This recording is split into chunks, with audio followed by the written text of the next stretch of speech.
Welcome back to the Racing Dudes YouTube channel. I am Dr. Miranda, and today I'm here to preview the Busanda Stakes this Saturday, January 13th at Aqueduct. We have 5 3-year-old fillies going a mile and an eighth on the dirt track. This is an Oaks prep race where the winner gets 20 points towards the Kentucky Oaks. Even the last place finisher gets 2 points, so there's something. Before we get started, I know you guys are probably like, what in the madhouse is going on behind me? My house is now owned by my 2-year-old. We just live here. We pay rent to be able to live here. She has her own trampoline and 4-foot dollhouse. Spoiled as hell. But anyways, let's preview the field. To start off, we have the number 1 Jingen.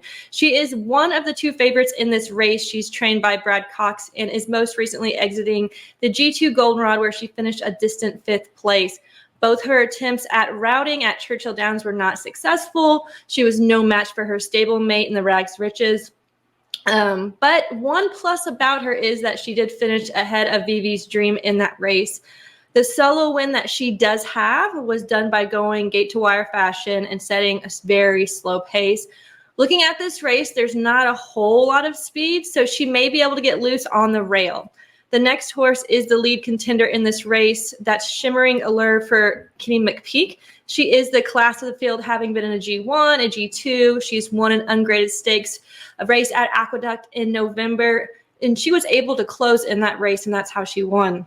She has improved her buyer each and every time out, so distance should not be a problem because she finished second in the Desmoselle going the same distance. Her running style tends to be stay in the mid to the back of the pack and then closing into the stretch. The thing I question, though, about her is this field doesn't look to have a whole lot of pace, so I'm not sure if she can do her signature closing here. She will have to stay close behind the leaders in order to do that. The number 3 is most of all for Bill Mott. She's 1 for 4 so far, having won her maiden on her 3rd try against horses who were meant for the turf.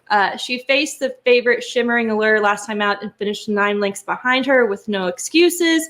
She is well bred and has an early running style which could benefit her. Just depends if she tries to press Jingen or she tries to stay close behind.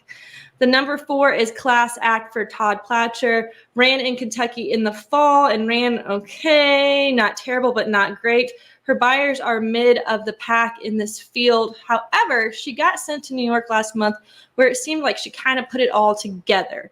She led the maiden group to win the race in gate to wire fashion. Now, that field wasn't the strongest and it wasn't even her best buyer, so I'm just a little hesitant with her.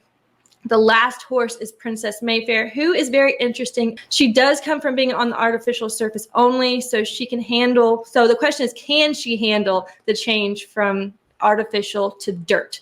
She broke her maiden sprinting at Woodbine. She then went routing last time out in an optional claimer and held her own, getting the best buyer of her career and finishing 2nd with the boys.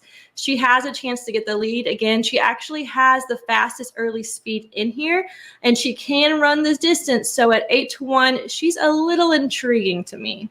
So with all of that said, I think that this race may be won on the front end. The number 2 is an amazing horse, but I'm not sure if she gets the pace setup that she needs. I think the number 1 is going to be overbet, especially when I have no trust in her routing, and she's failed the last 2 times. So I'm going to look to the outside horse who finished 2nd against the boys, has the early speed, and is 8-1. So my top pick is Princess Mayfair. In exacta, I'm going to put in the number 2 for defensive purposes in case other horses can't get the distance. So it's going to be a $10 exacta box with the 2 and the 5. And if the 5 wins, then that should be a good payday for us. And if the 2 wins, we should kind of break even. So thanks for tuning into the Racing Dudes YouTube channel. Make sure you are subscribed so you never miss a video. And until next week, good luck.